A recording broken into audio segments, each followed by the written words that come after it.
What's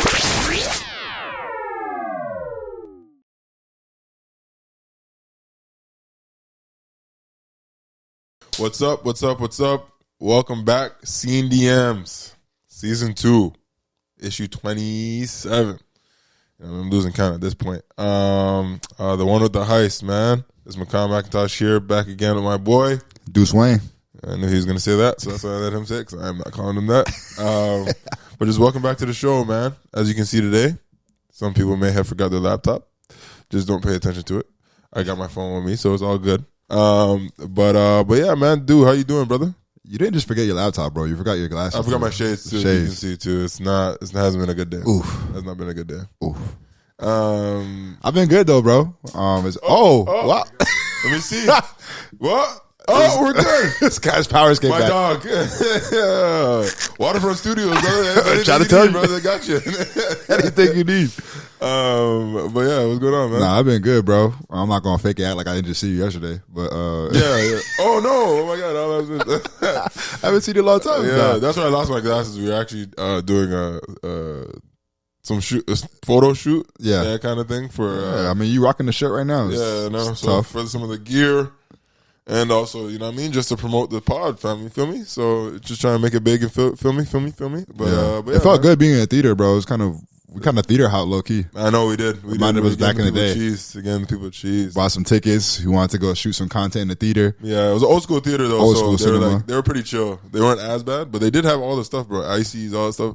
I had to leave there with a little icy real quick, but you know what I mean? People came in. We was like, we got to go somewhere else. Yeah. Poked their head in the door. Okay, no one's in this one. Yeah, exactly. We got 10 minutes before it starts. I know it was lit. So, but nah, man. Speaking of that, yo, did you where do you watch movies? Because that reminded me yesterday, just being at a theater. I was like, yo, there's not a lot of people in here, yo. The reason why we were even able to do that is because it wasn't really packed like that. It wasn't busy at all. And Paw Patrol came out. So there's some other movies that came out, The Haunting of Venice, Expendable 4. Yeah. Unfortunately.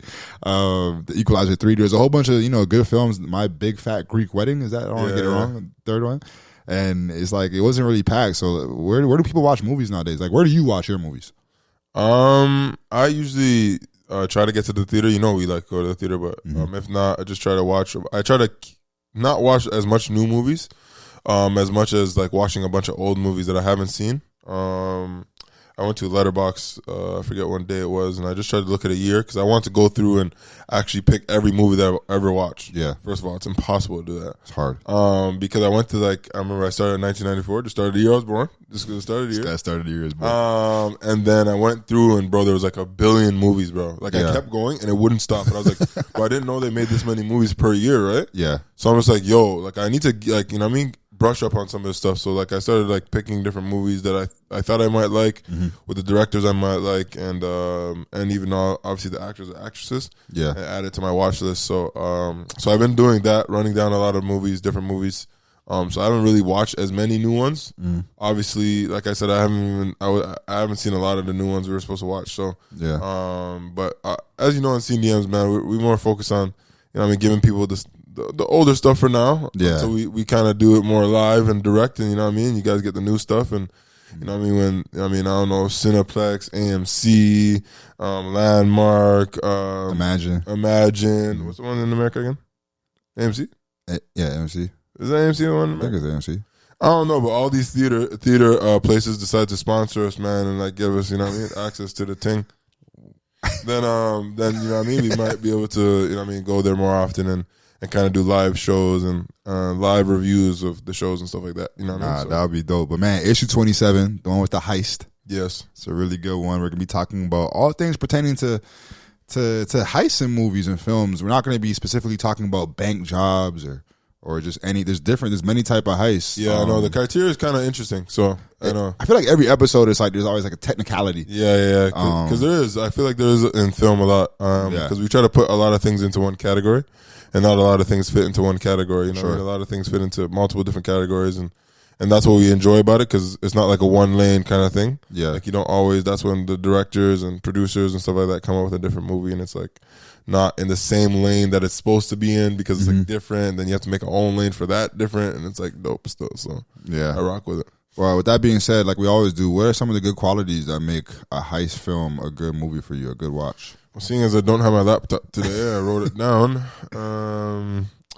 Give me 1 second. I said there has to be a backstory. Of course. There has to be a backstory when it comes to a heist. Some type of backstory. It kind of rolls into the part of there has to be a reason why they're doing it. So the backstory and the reason why they're doing it kind of have to intertwine.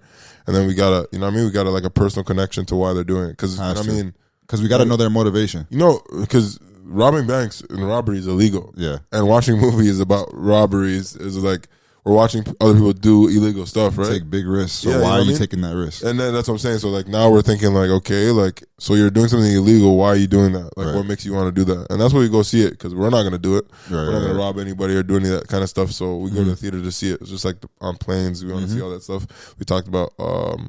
So yeah, those are two of the reasons. I feel like you have to have one person that is a mastermind behind the plan. Oh, for sure. I feel like there has to be one person that's like outsmarting everybody, or like has like this like another level of sense of awareness, situational awareness. Exactly, and just knows how to work in those kind of situations. And my last one would have to be, there has to be a twist in the plan.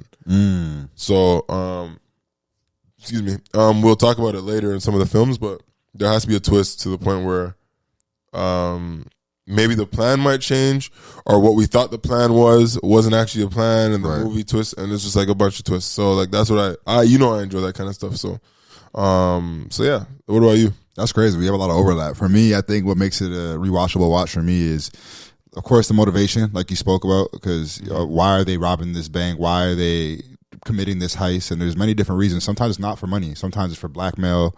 Sometimes it's just to get back at somebody. Sometimes it's revenge. There's a lot of different reasons as to why people just robbing people's thoughts. Literally.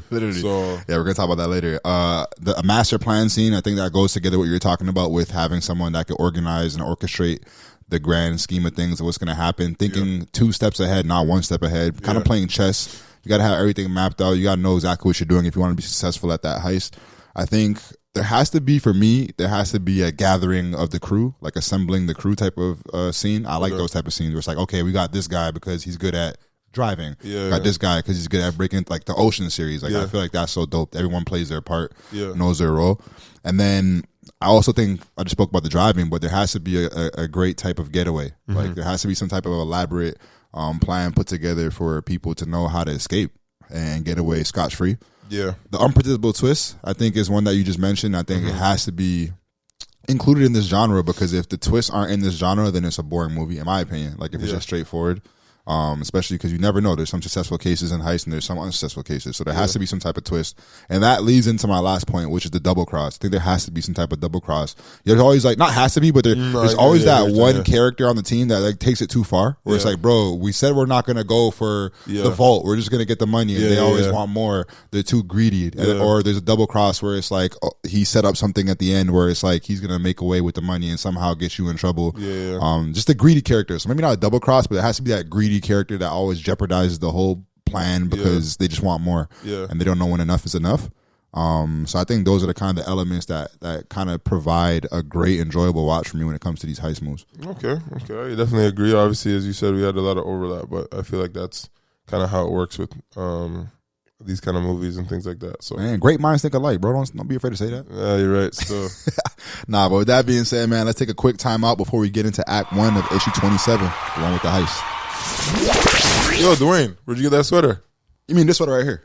Yeah. The SceneDMS sweater. Yeah. SceneDMS podcast, man. They got some stuff coming out. If I were you, I'd stay hip to it. Oh, crazy.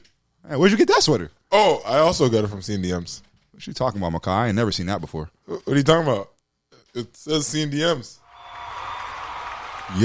What's going on? We're back. SceneDMS, issue 27, the one with the heist. And Merv, let's not play any games. Let's get straight into it. What are some of the best heist films in this genre? Man, so we actually talked about this before. I was like, yo, there's a lot. I had a hard time finding some, and I feel like we always say that. We literally always say that, and the reason is because Dwayne, like everybody may not know, is that he's the mastermind behind this entire thing. I don't do that. That's why the D is at first in the SceneDMS, is because Dwayne is the mastermind and the everything of the show. So I just want to let that be known. So he comes up with the ideas, I just show up. What did Offset say that last? Is it CAP? No. It's not cap. Like on the plane. So when he came to me with this idea, I'm like, because that's what he does. He kind of comes to me with the idea, and I'm like, I don't know if it'll work. And then I was like, you're always like, I don't know if there's that many movies. Then we'll look at the genre and be like, yo. One, there's a plethora of movies, and then two, it's like we've seen majority of them, and then three, there's still some that we haven't seen yet and need to see. I was like, yo, I didn't realize I saw a lot of these movies. Like, bro, you got to be more confident in the fact that you see movies. I was like, I have, but like, holy, I haven't seen them in forever. Right. So, anyways, man. So the first one on my list is Italian Job. Oh, of course. The newer one though. Not the old one. Not the older one, yeah. The newer one. I haven't watched the older one. Respect to the older one is good, but the newer one. Respect, but no. Yeah. He said, but no. It's not my type of movie. Obviously, starring. Stars that are fair. Go ahead. It comes with Mark Wahlberg, Mark. Jason Statham, Yep. Charlize Theron, Edward Norton. Ooh, I'm a snake for not saying him first. Seth Green. Yep. Man, the story is crazy. After a Venice heist that they had that was led by Mark Wahlberg. Edward Norton's character, Steve, decides to betray the group and take all the gold bricks that they sold for himself. Killing one of the older members of the group, who had a daughter who was Charlize, and presuming that everybody that was dead. Oh, also, sorry, Mos Def. Jeez, I'm a snake. Mos Def, yeah. So he thought that he killed off Seth Green, Mark Wahlberg, Jason Statham, Mos Def. He thought he killed off those guys, but those guys are still alive. Who played the Pops again? The Pops was played by I know he's a really good actor. Donald Sterling. Yeah. Sorry, my fault. Yeah. And so they all pretty much later on, I forget how many years later, they decide to try to get him back. Edward Norton's character, get him back. They found him, so they want to steal back all the gold and all the money that he has. So it's a great premise, bro. Very great premise. So they decide to. So essentially, they find him in LA, decide to try to do a bunch of stuff to trick him to get his gold. They want to steal it at his house, but then obviously he's unable to do that because of it was a party the night they tried to do it. Yeah, and then they have to do it while it's in transit. So it's a great cat and mouse kind of game. Right. Revenge, definitely. But it shows first because Mark Wahlberg is technically the protege to Donald Sterling's character. Yeah. But he shows how smart he is and how he's like 10 steps ahead and all stuff. And it's just a great story. I've never seen the original, so I don't know how close it is to the original. But I like grew up watching this one, and it was literally one of my favorite movies. Do you remember because wasn't it the Mini Cooper? Yes, it was. It was like a boom. Yeah, because I wanted a Mini Cooper, fam. I wanted a Mini Cooper back. Everybody wanted that back then. Yo, these cars are tough. Fam. Yeah. Like, yo, fam, you can't even fit in one, fam. Are you thinking that you want to be in a Mini Cooper? Nah, you cannot fit in a Mini Cooper, bro. Not at all. And it's crazy because they use those. Nah, for real. Because they had those small cars because of the way the streets were in Italy, right? And it's like they had to get around in Venice and do these like tight corridors and spaces. But yeah, that's a dope movie. I think they just move fast. Wasn't there like an underwater scene too with Mark Wahlberg? Yeah, Mark Wahlberg and all of them. Yeah. There was underwater for the. There was actually two of them when they stole the gold originally in Venice, and then the time where they drove off because they were getting shot at, ambushed and stuff like that. So, and they're in the water in that one too. So, would you ever do that, bro? I mean, I know you probably would be ambushed, but if you were in a situation where you're on a bridge and there's water, and would that be one of your first thoughts? Is like, yo, I just got to go into the water real quick. It just depends on the ambush is happening. So if it's like there's a car in the front and a car in the back, then I assume that the only way is to go that way, especially if they're shooting and it's not a bulletproof car or whatever. But if it's like somebody's chasing me or whatever, I'm not driving to no water for no reason. Yeah, you know what I mean? Like that's different. If somebody's in front, in front of the car, like I would literally just I would try to go straight, like duck down and like go straight, right?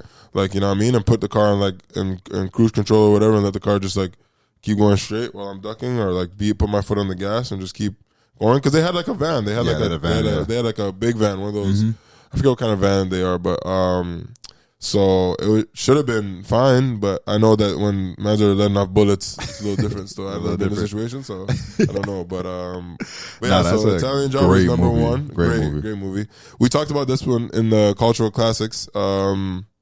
Set It Off. Oh yeah. Queen Latifah, Vivica Fox, and Jada Pinkett Smith, I guess. This guy said, I guess. This guy didn't want to go to Smith. No, she's a snake still. But anyways, my dog. Anyways, she and then obviously in that one, Jada Pinkett loses her brother to gun violence. Actually, not gun violence. The police kill him because they think he's somebody else. And they just need money. They need money to pay off stuff. They need money for all this stuff, and they don't have it. So they're just like, yo, why don't we rob a bank? Right. Because they're cleaners of like these rich houses, and like, yo, why don't we just rob a bank? And they're like, nah, bro, that makes no sense. Why would we do that? And then like they just come together and just like, yo, let's do it. Facts. And then they end up doing it. They do one and they make some money, so they decide like, yo, let's do it again. And then they want to do like the big one, and then they do it. But then like people, yeah, you know what I mean? It's just like Mans are never satisfied. I know, and it was a great one for back in the day for a women led movie with 4 different women being the lead. I was gonna say it's probably at the top of the genre in terms of an all female cast for heist movies. I wasn't really a fan of Ocean's 8. Yeah. Widows was solid. Yeah, Widows was. Yeah, we'll talk about that later. But no, yeah. So it was a great film. They just, like I said, they decided to rob one place. You can tell they were rookies. They were sloppy. They didn't know what they were doing. That one kind of didn't have like a mastermind. But that makes it realistic. Well, I don't know anybody that robbed the bank, but I feel like not everybody is as technical as people are in movies. You know? Yeah, especially given the fact that they were like doing it on the go. Like there was very quick idea. They're like, yo, let's do it. Very spontaneous. Yeah, they thought about it for like a month and like, let's do it. Or like even that maybe honestly might have been days, and right into it. So, who was your favorite character out of that like cast?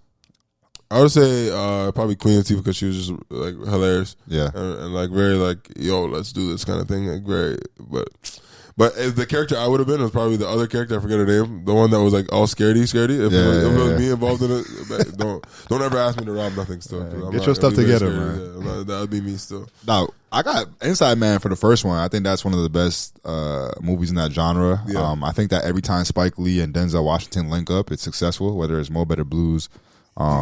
He got game. A whole bunch of other movies. Did he do Malcolm X? He didn't do Malcolm. Spike Lee did Malcolm X? I don't think so. Yeah, I'll look it up in a second.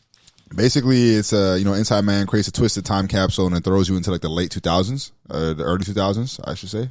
And that's one of the things I liked about that movie is because they captured the different races. And I feel like every Spike Lee movie, he's trying to like, there's an undertone of race in there and having that because, some of the characters, even like the one scene where Denzel is talking to the one guy, one of the police officers outside, and he was telling him, can we tone down the colorism? Because he was describing, some people with certain things. And he even almost said the N-word to Denzel's face. It was like, African American, put the gun to me. That was funny. I thought that was cool because Spike Lee always draws like attention to that, and it's basically a great Clive Owens movie. I don't know what happened to him, why he's not a movie star. I feel like he had all the tangibles to be one.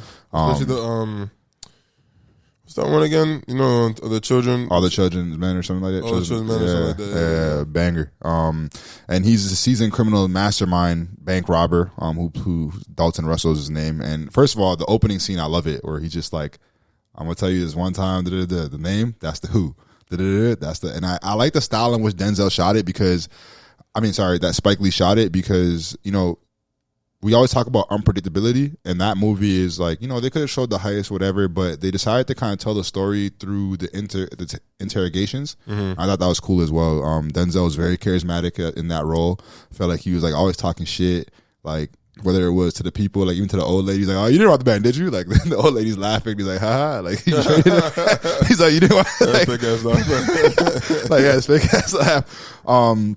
But it's crazy because, Clive Owens, he plans to get caught. He takes the hostages and then he goes back and forth. And I thought that was so dope. And the movie does a fantastic job of adding a layer to the characters' moralities. And it misdirects you. Like when I first watched that movie, I didn't know what was going on. And I just thought that, at first you believe the bad guy to be good. Yeah. And then you finally realize that, yeah, I don't know, but I like Jodie Foster in that movie. We just talked about it in a previous episode, but I thought that was a great role for her in this movie. Just being the outside person to come in and try and broker a situation. Yeah. And even like I said, with the tones of race, it was all over like some Nazi deal back in the day in the safe deposit box. But it was very clever in which Clive Owens was able to get out. And he was like, he told Denzel, he's like, I'm gonna walk out the front door. Like that's literally my plan. And he built a little like room behind the. Don't ruin it for me, but also don't ruin it for me later on. My fault. But yeah, he's a mastermind. I thought that plan was amazing, man. It was crazy. So that was one of my favorites. I think the second one would probably, and also everyone knows like Denzel like my favorite actor of all time. So just having him be. You can see on the shirt if we can get a little. Oh, I didn't even plan that. I swear this is not a shameless plug. SceneDMS. But anyways, next one will probably be The Town came out in 2010. Banger. Ben Affleck at his best. At his best. Jeremy Renner. It was based off the Chuck Hogan's 2004 novel Prince of Thieves, and it got the adaptation by Ben Affleck. And as we all know, me personally, I think Ben Affleck, his short list of just movies that he's directed is amazing. Whether it was Argo, and then he does a great job. He's like Bill Russell, fam. Man, all the dope movies he ever directed, he like starred in. Yeah, I know. It's crazy. Man said, you crazy? I'm not giving scripts to nobody else. You are. You are. But yeah, Affleck is known to be seamless, and whether he's directing, co-writing, or starring in a project, he's multitasking is very commendable in my opinion. And The Town is very tense. It's a fast-paced Boston movie. That's another thing that I like, and I feel like there's a common ground between these movies. And if you want them to be authentic, you have to have, like, for example, in Inside Man, I think outside of the main stars, a lot of the characters were from New York. You could tell, like when he was interrogating the kid, and he was like, "I'm from Brooklyn. I wasn't scared." Like the little 8-year-old kid, like just their accent, you could tell they're really from New York. And then I felt the same thing when I was watching The Town. It's like, yo, these extras are definitely from Boston. Like the way they talk, the way they sound, the way they act. But it's just an exceptional movie. And like you said, Jeremy Renner, Blake Lively, John Hamm, Rebecca Hall is all in it. And as for the storyline, Affleck plays Doug McCrae, a lifelong thief, and he's residing in the criminal underworld and his childhood town of Charleston, the neighborhood, and he wanted to escape the gritty life. So you always have that one guy that wants to do better for themselves, but they always get pulled back into the crime underworld because they want to make that money. And he's kind of competing with his best friend. His friend wants to do one last big score. They end up doing it, and little does he know, man, he robs a bank, ends up falling in love with Claire, who is the bank's assistant manager. So obviously she gets pulled into it. They think that she's a part of it, the police and everything. But I just like it, man. One of my favorite scenes, we talked about it before we even started recording, was with the mask, man. Yo, that scene's hilarious. They actually get away from robbing one of the banks, and they all put on the nun masks, the nun masks, and then they get out the car. They're about to unload the car, the getaway car, and police officers across the street just chilling. You know what I'm saying? Probably eating donuts, drinking his coffee. He looks, sees mans with AKs and nun masks. Turns his head quick. He just turned his head like, yo, I didn't see you. Y'all didn't see me, fam. Y'all go about your business. And he held it down. So that's one of my maybe this is a crazy thought, but yo, don't you think that would be like a kind of good continuation of Good Will Hunting? Oh, yeah, Ben Affleck. Because Ben Affleck, because he never gets out. Yeah, he never gets out, right? And then he was still, but now his friend got out, so he's like, yo, I want to get out too. Yeah. So he's trying so hard. His language, the way he talks, the way he like acts is like different than how he did when like Good Will Hunting, because he's like seeing how his friend is and what his friend was and all that stuff. And he and all that stuff. I feel like that would be a cool, like, you know what I mean, like to say continuation of Good Will Hunting. Yeah, like there's a few movies like that you could like kind of, is this a... Yeah, exactly. That's a great point. I never thought about that. That's actually pretty dope. So, that'd be, but The Town, I love The Town. We had to argue over who could get to put it on the list, honestly, because I was like, cheese, because I love The Town. But I even love that scene where, I think we posted on the SceneDMS page, where he goes to Jeremy and is like, I need your help. Or he said, where are we going? He's like, I'm about to hurt some people. He's like, all right, say less. I love that camaraderie between them. I remember he just says like, what's wrong? He's like, yo, I'm about to do. He's like, where? No, he's like, where and when. Like, he doesn't ask no questions. No questions, bro. He's riding like, for sure. For sure. Yeah. The next one on my list. It's kind of the quiet laugh. Ocean's 11. Ooh. Honestly, it's the whole Ocean series, other than Ocean's 8. Sorry, no disrespect. Yeah. But Ocean's 11, 12, and 13. Yeah. Masterpiece. Jeez. Chef's kiss. I don't think anything beats number 11 though. Number 11 obviously is probably the best one. Not probably is the best one. Yeah. But it follows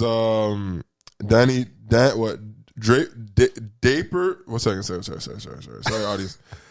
Dapper Danny Ocean. That's his name. George Clooney. Is a man of action. Less than 24 hours after his parole from New Jersey. He decides to go make a plan about how he's gonna go to Las Vegas and steal some money. I said, "Oh yeah, I got released today." Oh, bet. And they only have 3 rules: don't hurt nobody. Yep. Don't steal from anyone who doesn't deserve it, and play the game like you nothing to lose. It's so crazy because, like, you ever hear that saying, "There's no honor amongst thieves"? Yeah. And it's like they have this strict code, but it's just so weird because, like, what? Like, that's your code? Okay, I guess. But like Fab, you're a criminal. Bro. Yeah, exactly. Bro, and it has a star-studded affair. Star-studded affair from George Clooney to Brad Pitt to Don Cheadle, Matt Damon. Yeah. Holy, yo, bro. Julia Roberts. Beautiful Julia Roberts. Andy Garcia. Yep. Casey Affleck, yo, bro, it doesn't stop. Literally does not stop. The story just follows those guys. Like you said, you have a master planner or two master planners, and you have a bunch of people that have skills that are able to add into what you need, right? Yeah. And in Ocean's 11, they decided to rob a casino of a guy that kind of technically put him in prison. Basically, and took his wife. And took his wife. So revenge. Revenge is crazy. Motivation. But the way they go about robbing the man is like, honestly, I'll talk about it later. But it's like one of the most perfectly executed plans in film. In heist, I would say heist history for me. But but the story and how the story develops in 2 and 3 is just incredible, and how they all connect is even better. So, and you know what's is amazing is that I think Steven Soderbergh directed that movie, and it's awesome because he's taken his hand at not only that franchise, but he's directed a whole bunch of other crime heist movies. So it's like he has an affinity for that type of genre, and he does well in it. We're going to talk about some other movies that he directed as well that I didn't even know. I'm just like, yo, this guy directed that too. Like he must really know how to rob things. That's what I'm saying. It's too suspicious. So how you know so much? But the next one on my list, I just wanted the audience to know that this criteria for heist don't necessarily mean money, of course, or anything of monetary value in a sense.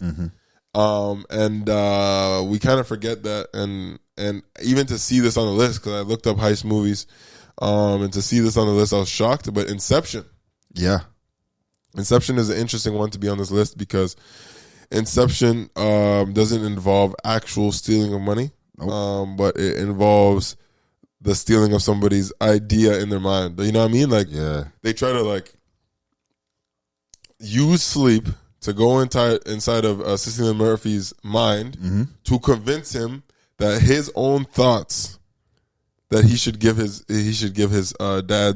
dad's billion dollar company away. And on top of that, they go into his sleep to do it. So it's kind of weird because you're not stealing anything other than a man's thoughts. Yeah. So it's like, okay, it's like, is it a robbery? But it is a heist. But now it's like within a dream. Yeah. And it's like so much more complex, and there's so much more things to it. But they have to just keep sleep jumping into this. Bro, it's honestly, I mean, Christopher Nolan. So it's obviously top 5, one of my favorite movies of all time. Easy, like, with no hesitation. The premise is immaculate. Like, even when you think about in life when people say, "Yo, it came to me in a dream." It's like, exactly. It's like, yo, like, you know what I mean? It's like, holy, like, people could literally manipulate you in your dreams because you're thinking about all this stuff, and I'm just like, yo, like, and so like on such a spiritual level, you're thinking like, yo, I like thought about this randomly. Yeah. Even in Focus. Yep. With Will Smith and Margot Robbie, where they convinced the guy that, you know what I mean? Yeah. He should pick this number and he should pick at this person because mental manipulation. Mental manipulation. They do it while he's awake.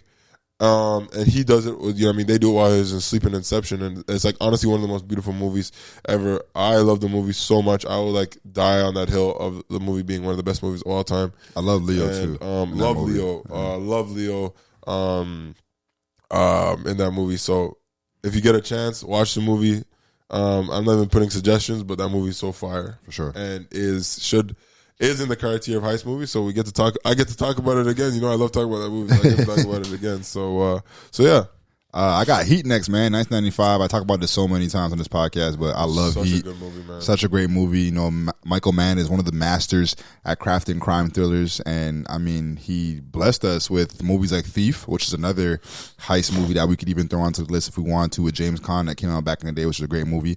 The Insider, which is also a heist movie, and Collateral, which is like, I wouldn't call it a heist movie in terms of anything tangible, but at the same time, Tom Cruise does steal Jamie Foxx. He steals a human being. He steals his whole time, kidnaps him basically.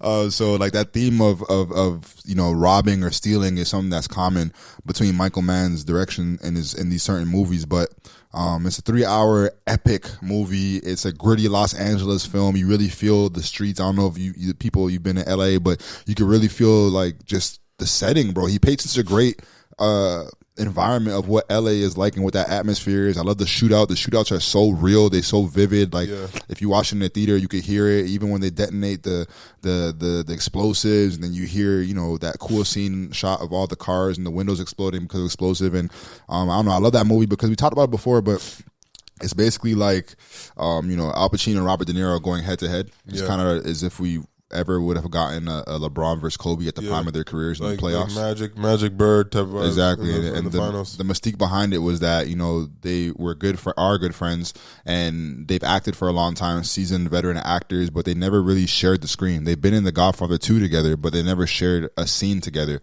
So that was the big hype about this movie, and Heat is like, okay, having these guys come together. And then even after that movie was done, people still thought it was fake. They were like, yo, because Michael Mann did this clever thing where he, in that conversation at the diner, it was just, you know, showing one person. So it wasn't a wide shot. You couldn't really tell, you know, but they obviously debunked that myth that they weren't there and they had stand-ins for each other. So it's so cool to see them. How it ended was amazing. The score is incredible. Trejo's in it.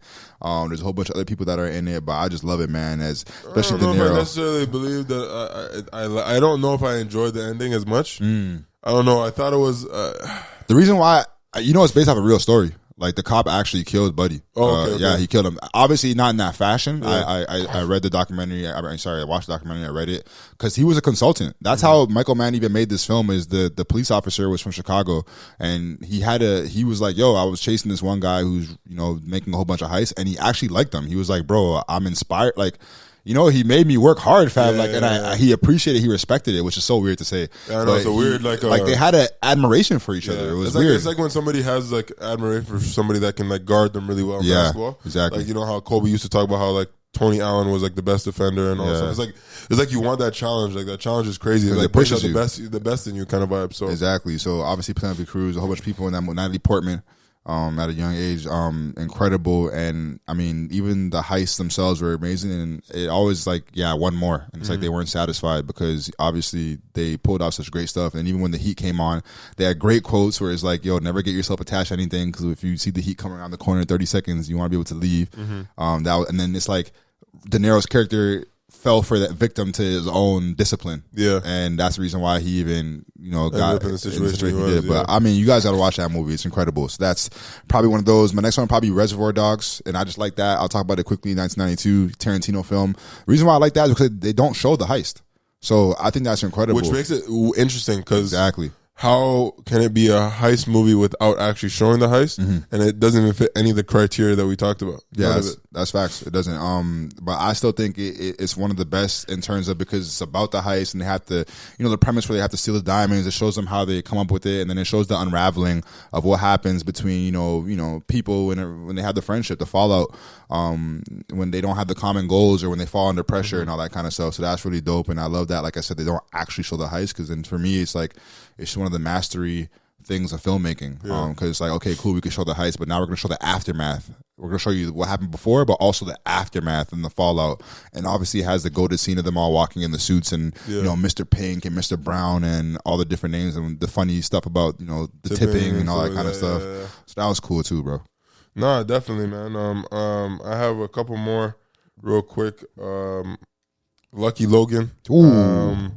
Daniel Craig, right? Yeah, starring Adam Driver, Channing Tatum, and Daniel Craig.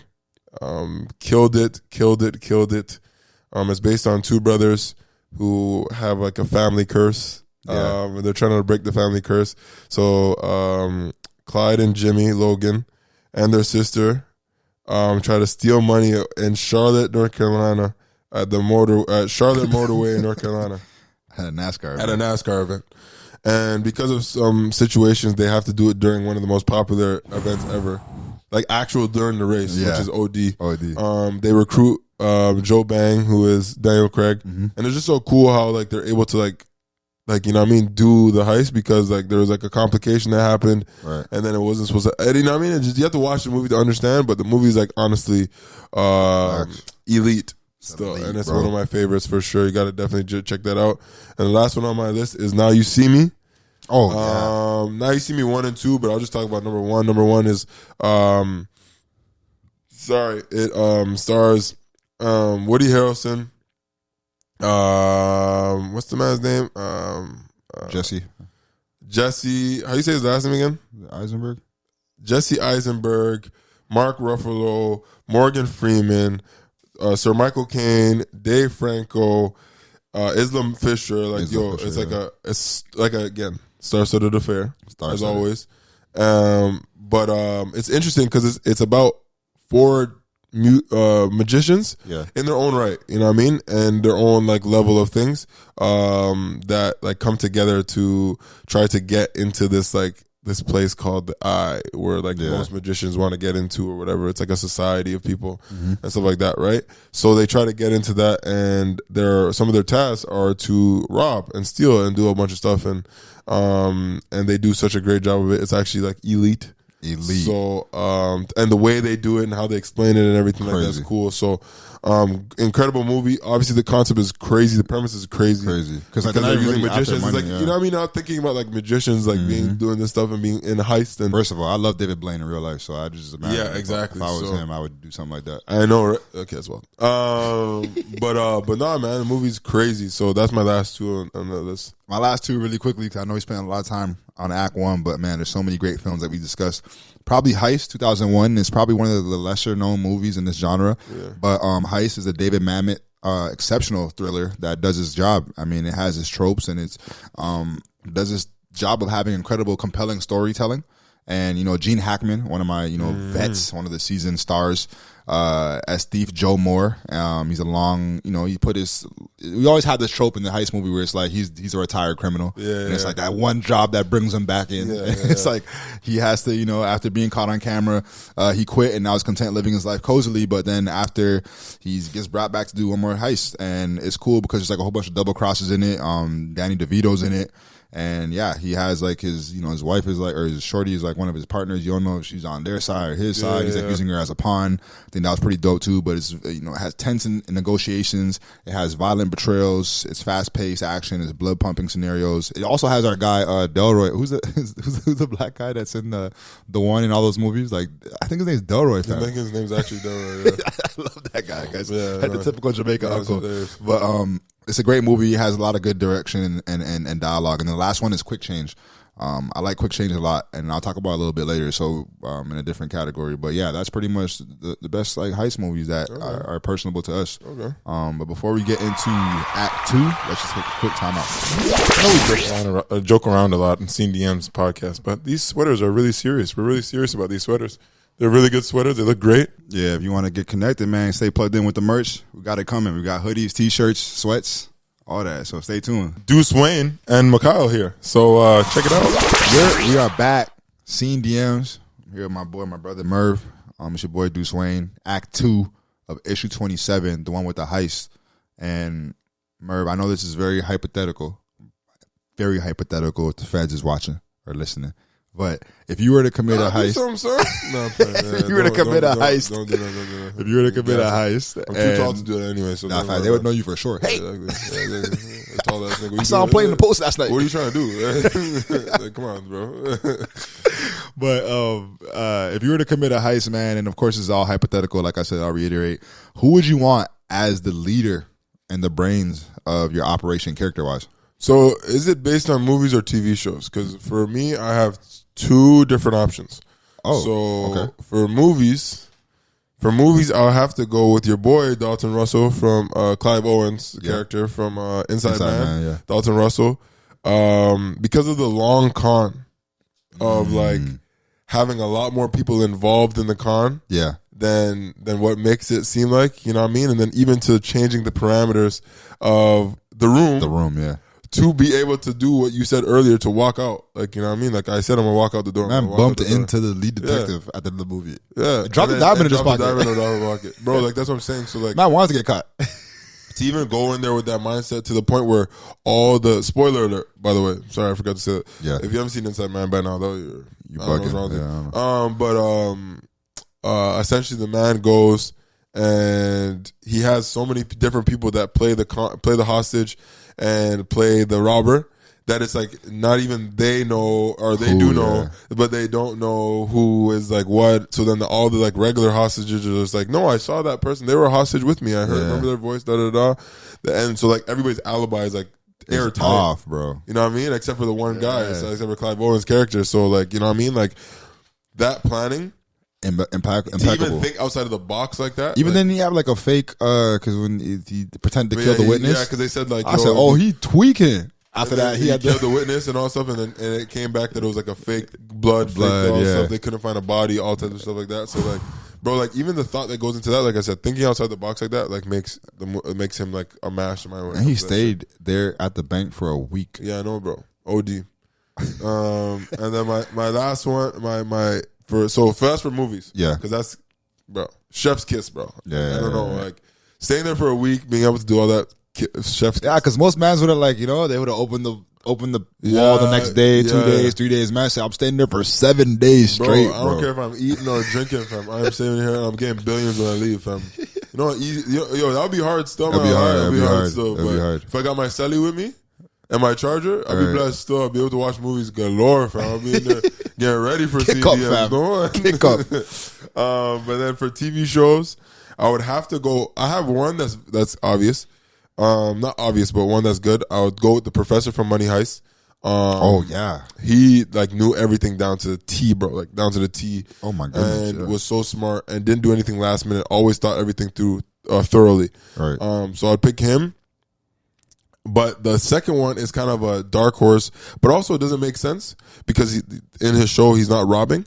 Okay, who is it? But it's Michael Scofield from Prison Break. From Prison Break. Yeah. And the reason I pick him is because. So you see his planning and everything that went into the planning of the prison, the tattoos and everything like that. I feel like that is like somebody I would want to be the leader of doing a robbery, because they wouldn't go into it half-assed. They would have everything planned out, every contingency, everything like that, ready to go to the point where we can walk away like it's nothing. You know what I mean? Mm-hmm. And I feel like, so I feel like those two would like be elite. Well, I think those are great choices for sure. And I would count Michael Scofield because he, like I said, the man broke into prison. Like, he wanted to get into prison how many times? Like, exactly. It's crazy. So he definitely would know how to get and escape out of a great plan when it comes to a heist. For me, I know, first of all, I'm going to start off with who I wouldn't want to lead my heist, and that's Joker in The Dark Knight. In that movie, he has all the man's killed. Like, the man burns the money, bro. Imagine after all that work, fam. Imagine after all that work, burns the bread, bro. But I'm saying, remember the opening scene, where he told all the clowns turn each other. I wouldn't take him as a leader unless I was at the crib just watching. Still, like, you know what I mean? I'm overseer, because the man killed everybody, bro. He killed everybody. No, but he didn't even do it though. He tricked everybody into believing like they should kill each other, fam. And I was like, yo, this man is elite, the crazy still. Double cross, bro. Badgers. Honestly, I'd pick him. Still. Like, you're not gonna make it out because you had shot. I said, oh, he's a snake. More money for me. Salty, bro. Yeah, I would. Yeah, nah. But I'd probably pick, like you already mentioned in Inception, Leonardo DiCaprio's character Cobb. I thought just intruding someone's mental state in terms of their dreams and then forcing them to do something or actually stealing something, ideas and stuff. I think that's just like immaculate plan right there. And then I'd probably pick De Niro's Macaulay, just because he was so well thought out. Like, even the fact that, you know, when people watch this movie, I don't even think they pay attention to the fact that he was only wearing gray suits because he wanted to blend in. He wanted to be a Mr. Anonymous. He didn't want to, he wasn't flashy.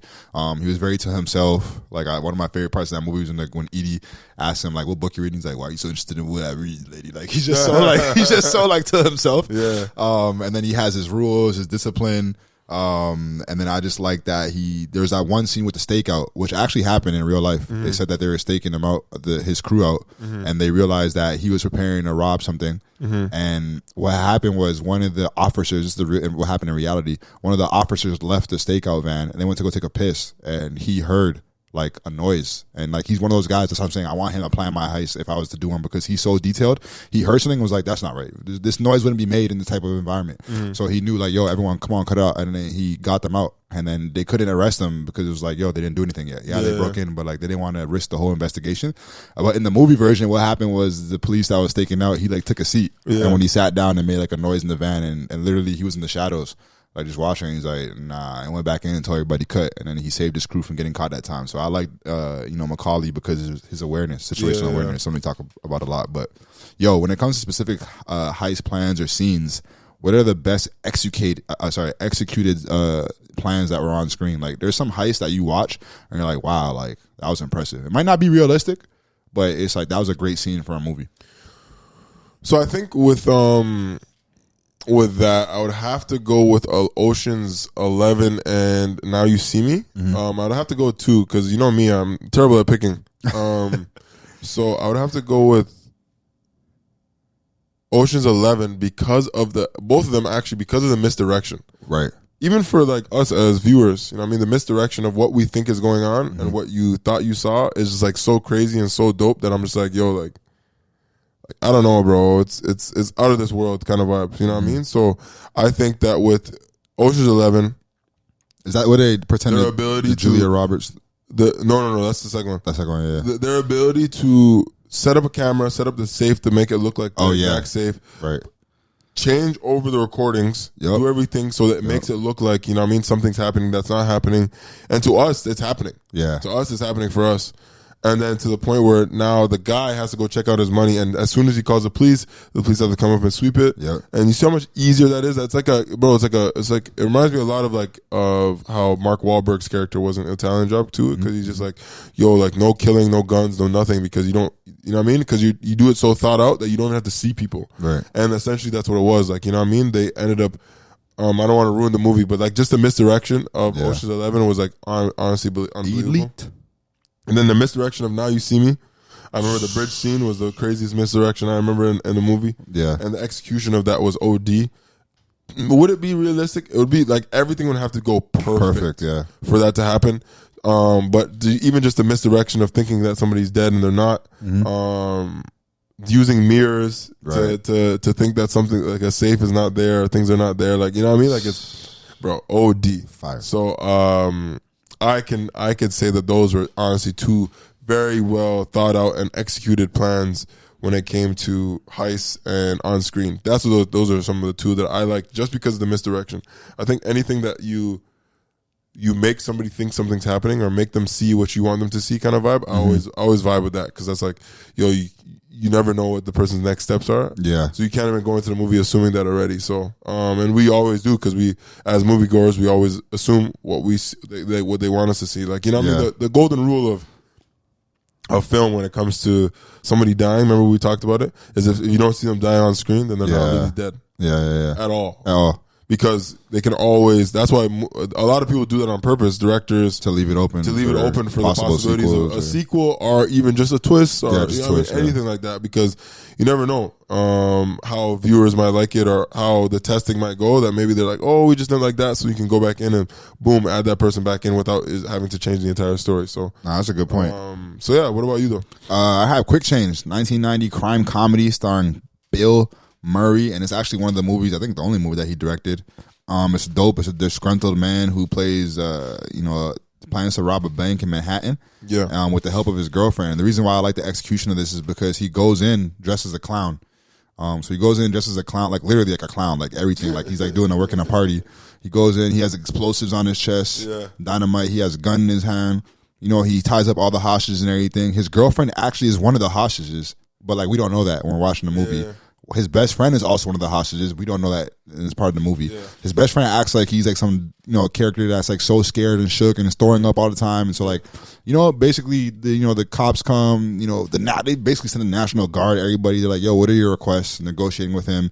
And he basically negotiates for like, okay, if y'all bring me a plane or a helicopter, then I'll send out 2 hostages. So he sends out 2 hostages.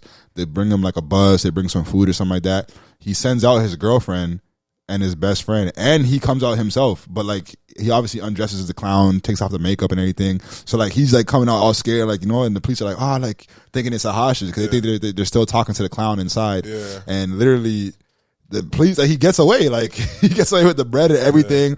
The police are checking on him. He's like acting like, and I love Robin Williams as an actor because he's acting all frantic and like, yo, they did this, he did that, and he called her this, and that's his own girlfriend. It was so hilarious because I was like, yo, what the hell, and.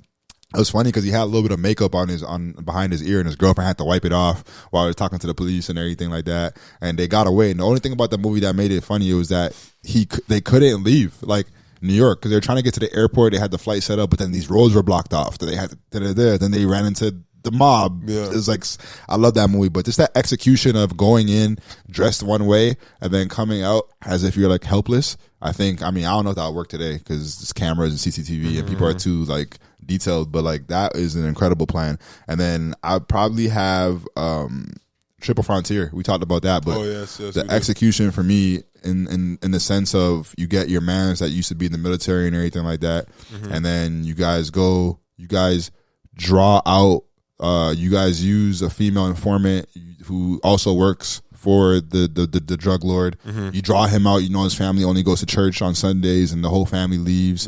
And just the plan they had of like, okay, we're gonna have someone in the car with her this time, so that they can have someone on the inside.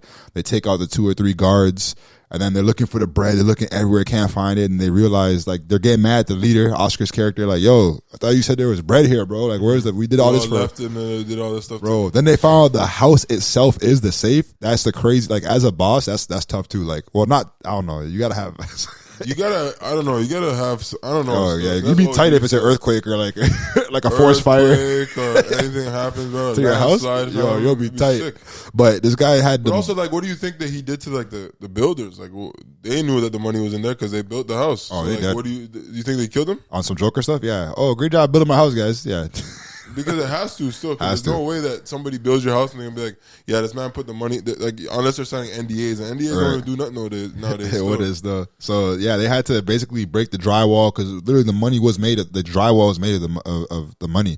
And it was one of those situations where again, just too greedy. Ben Affleck's character going against his own will and his own discipline of like, we're just gonna take this much. And they're trying to fill up the van. They end up. It's crazy. We talked about this before, but they end up not even getting any of the money basically. And there's a couple of deaths. So it was like the waste of a trip. It was a waste of a trip. But I just like the execution because they are able to get out there and just how tactical they were with the shootouts and how they were. I always love scenes where it's like Tom Clancy, like, all right, yo, you go here. Like, this room's clear, it's covered, like stuff like that. And then lastly, I would say Den of Thieves, bro. 2018 film. I thought that they executed that. I think you're talking about the tunnel scene with Den of Thieves, but that's a great movie right there in terms of the heist. And it's kind of like a Heat ripoff in a sense because Russell Crowe's character, or the Gerard Butler, I always get them too. Gerard Butler's character is basically like pursuing him, and he kind of like Al Pacino's character in the sense where he goes out of his way. Like, he's like, yo, he lives, sleeps, eats. Like, I'm going to catch these guys. Like, bro, that's all I care about. I don't care about family. I don't care about love. I don't care about nothing. I just want to, like, pursue these guys. And just that, like, relentless pursuit of catching the criminal, I think there's, like, similarities there. And just having two, you know, whether it's the bank robbers and, like, having two characters that you might like. It's like, I side with the cop, but I also side with the guy who's robbing the bank. That's the thing. That's what I'm saying. Like, it's like the fact that you're able to, like, now, like, you're defending somebody that's committing a crime. Like, the whole movie's centered around them, and we're amped, like, they're stealing the money and stuff like that. So yeah, so I think that execution was really dope, and I think it was a cool, nice little movie. So that's probably what I had for that. Definitely, man. Well, that's my couple of scenes that I thought were greatly executed. Because I just liked the misdirection. Maybe another one, but I want to talk about them after when we talk about something else. So okay, bet. All right. Well, that being said, we're gonna take a quick time out. We'll be back with Act 3, SceneDMS. Don't go anywhere. Yo, Dwayne, where'd you get that sweater? You mean this sweater right here? Yeah, the SceneDMS sweater. Yeah. SceneDMS podcast, man. They got some stuff coming out. If I were you, I'd stay hip to it. Oh, crazy. Hey, where'd you get that sweater? Oh, I also got it from SceneDMS. What you talking about, Makai? I ain't never seen that before. What are you talking about? It says SceneDMS. We are back. Act 3, SceneDMS, issue 27, the one with the heist. And man, there are some sleeper underrated heist films out there, man. That, I mean, this genre is so eclectic in the sense where it's a wide variety of films, different type of films. Like, for example, Inception is so different from Heist, or, you know, Heat is so different from Quick Change. Like, there's so many differences when it comes to this. You know, Oceans is different from Triple Frontier. Like, there's a lot of differences. So there's some movies that we probably didn't hit, and I know we get hit up sometimes. People are like, oh, you guys didn't mention this, mention that. So this is a chance for us to give flowers to this genre, and, you know, some of these movies that are overlooked in this area when it comes to the heist genre in the cinema. So you have any, like, I gotta say, Jackie Brown. I don't know why. I love Jackie Brown. 1997 film. Obviously, it has Pam Grier, beautiful Pam Grier. It has, you know, it's a riff off the 70s blaxploitation movies like Foxy Brown, who Grier actually starred in. And after being caught smuggling some gun money on a flight, and she's a flight attendant, she kind of gets forced between keeping it quiet or doing her time after she gets busted by the police. And I think it's a great film, man. Again, it's another Tarantino thing where he doesn't really show the heist. He doesn't really show the smuggling. it just shows the aftermath of her getting caught, and then what happens with the relationship with her and the bondsman. And then Samuel Jackson's hilarious in that movie. I also love De Niro in that movie. One of my favorite scenes in there is when he they have like a little switcheroo in the mall. They get the bread or whatever from the change room, and they're in the parking lot, and Samuel Jackson's character is like, keeps talking to him like, I told you the money's there. Or he's trying to figure out where he parked the car. Is the girl was talking to him? Girl was talking to De Niro's character. De Niro's character. Like, yo, I told you parked the car, and he's like, bro, don't shut up. Like, we just robbed the money. I'm in a tense mood right now. We're trying to get out of there, and she's over talking. And just turns around. Bah! Turns around. I told you so, didn't I? I said, bro, why do double tap killer? It wasn't that deep. And Samuel was like, damn, bro, why'd you tell her to shut up? Why'd you smack her? Yeah, he's like, I don't know, bro. It was just hot. Bro, Samuel was hurt. He's like, damn, was she dead? Yeah. And then he shoots him in the front seat. Bro, that movie's an underrated classic. We talk about it all the time, but a 90s classic that it definitely holds its own when it comes to a heist. You wouldn't really consider it as like a heist movie, but at the same time, they smuggle the gun money. And I always thought like that was a cool premise too, because like how many stewardess do you think be doing stuff like that? Yeah. How many inside jobs are there in this world where it's like, okay, people got away with this because this person was really working with the criminals, Or like pilots and stuff like that. And I mean, but they get checked a lot now these days. But no, one of mine would have to be. I already talked about it already. Lucky Logan. Yeah. Have to be an underrated one. I feel like it's a sleeper that a lot of people don't really talk about. Like at least from the circles of people I know. Yeah. No, you're right. Don't really talk about Lucky Logan, and even it's like not even on top of lists of heists. Heist movies. So I really rocked with it. I think it was like a very country way of going about. Stealing some money, especially given the fact that. They're stealing from NASCAR. Yeah. But yeah, man, I loved it. I loved how Daniel Craig played Joe Bang in that movie. He did a really good job with that. Really elite. So I like the prison scenes too. Yeah. You talk about country. What comes to mind for me is Hell or High Water. 2016. It gives out the vibes of an old Western. It really does, bro. It's weird. It's weird because when we were watching it, I was like, "Is this like a an old slow Western?" burn. But then they were like having modern stuff in it. So I was like, okay, like it's weird. Right. So it tells a story of a left field gem. Basically, the director of Yellowstone, Taylor Sheridan, born straight from the late stages of capitalism after the matriarch of a West Texas family passes on. Her two sons, basically Chris Pine and Ben Foster, who do an amazing job in that movie, commit to a string of bank robberies in hopes of saving the ranch, and they inherited from the foreclosure. And I just like it because every character is painted in shades of sympathetic gray, meaning like Jeff Bridges, like he was like I watched Jeff Bridges my whole life, and just seeing him play at that like slower pace and just like I like kind of like he's nearing retirement in reality, but also in the movie with his character as a Texas Ranger pursuing the two brothers. I thought it was very smart. It was devastating. But like you said, it was just one of those movies that reminded me of No Country for Old Men, where it's just like you said, like a modern day, older school type Western. Yeah. No, definitely, man. When we watched that movie, it was very interesting. It had such a feel to it that felt old. Yeah. But then I knew at the same time kind of vibes. I don't know. It was very weird. And then especially I went to the University of South Carolina. I know you spent some time in the South as well. Just like you see kind of those like smaller like branches of banks. Like I don't see that in Toronto a lot, like or in Ontario. But like you see those like, oh damn, like there are like these banks where like nobody's in there. It's not a populated town. Yeah. Like it seems like that's a lick for real. Yeah, it is a lick, fam. They probably don't have like millions of dollars, but they got something in there. Right. But I feel like a sleeper one for me would be an interesting one because it is a part of the criteria. I enjoyed this movie. It's a part of it's not really a heist per se. They are getting money, but it's not stealing it. What's that? It's Army of the Dead. Oh yeah, yeah, with directed by Zack Snyder. Interesting movie simply because it's zombies. So they get hired. Essentially, the movie is based on. They get hired by a very rich man that has money in Las Vegas. Las Vegas right now is the epicenter of zombies. And they like lock down Las Vegas, so like no zombies can get out, kind of vibe. Yeah. And he pretty much is paying them because he needs to go in there and get his money that he has in a safe, in a Las Vegas hotel. He has it in the safe of a basement because Yeah. he owns one of them. And it's like, I forget how much money. It was like $500 million or OD. something OD like that. And so he gets like a group of people to go in there to try to do it. Obviously, it was a little harder because they have to fight off zombies and the zombies are elite, not like regular zombies. So yeah, elite man. zombies. Yeah, elite. So that's why I was like, yo, it's a sleeper because it's not really a heist, but they actually do have to break into a safe.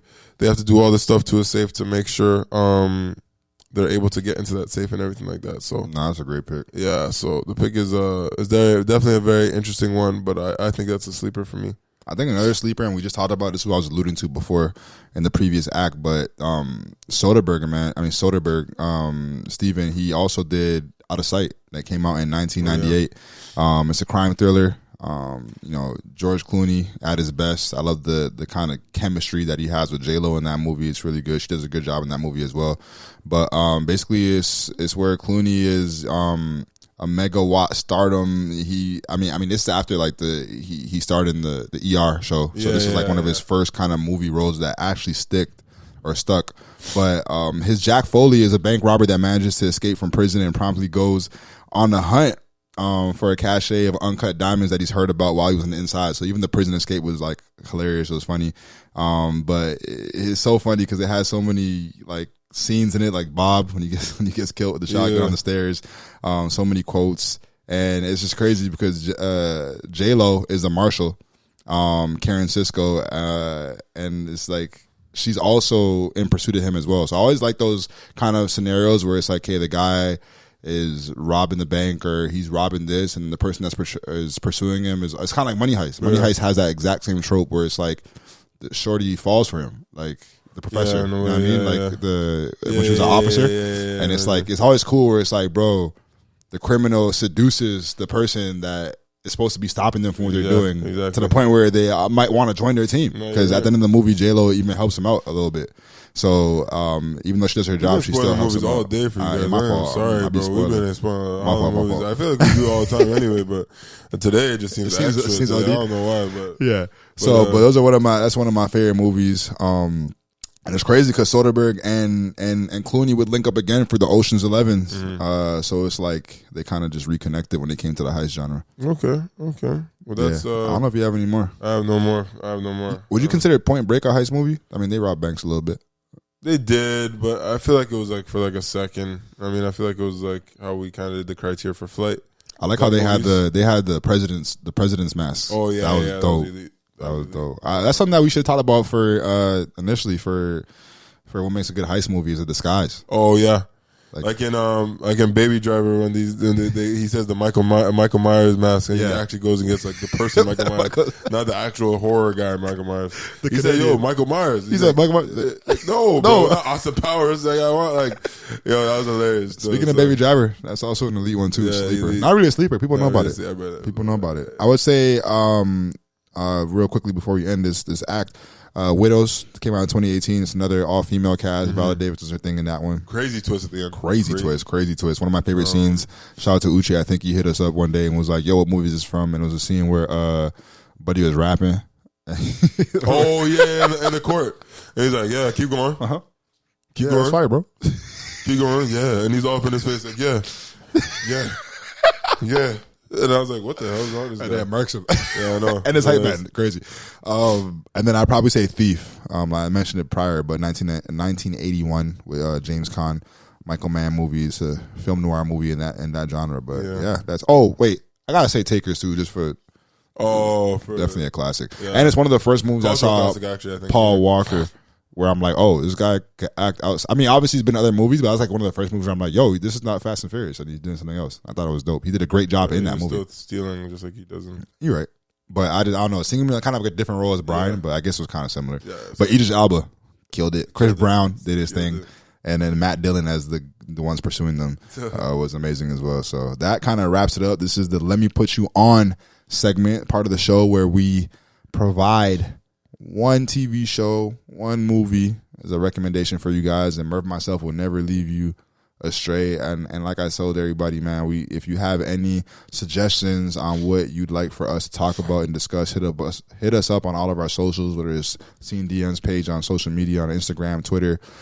Email us at SceneDMS@gmail.com, and we'll get to that, man. We'll get to that. So, Merv, what do you have for TV shows and movies in terms of the crime heist genre? So I mentioned it a couple of times today, but I'm gonna keep recommending the sleeper that I just said earlier, Lucky Logan, as the movie. Yeah. I already said a bunch about it, so just go out and check it. I think you'll like it. And for TV shows, I'm gonna go with Money Heist. Ooh, yeah. For a TV show, so that's those are my two suggestions for today. Actually, very simple and easy today. Don't have to think about it too hard. You feel me? I feel you. For TV show, I got Good Girls. It's a good show. It has 3 women that are they kind of commit those. I like that show, man. I think it's a really good show. And then for movie, I have The Score. It came out in 2001, and it was like a star-studded cast. It had De Niro, again, one of my favorite actors, probably right under Denzel. It has Edward Norton, who I know we both like as actors, and it had Marlon Brando. And Marlon Brando, it was his final role, so of his career. So that was kind of cool to have them in that movie. And yeah, man, it had the protagonist Nick, who is basically De Niro, planning to settle down with his wife, but first he recruits a new green accomplished in Norton's character to execute a heist, and basically he double crosses him. And the reason why I like that movie a lot is because it doesn't have the glitz and glamour as the other movies. It doesn't have the big action sequences, but it had De Niro just doing it and we know De Niro is a method actor. So just even him, like the way he breaks into safes and the way he like scales through places, like it's just so realistic to me in terms of like a heist of like what someone would do late at night in a B&E. So I like that movie a lot. All right, well, it takes us to the end of the show, guys.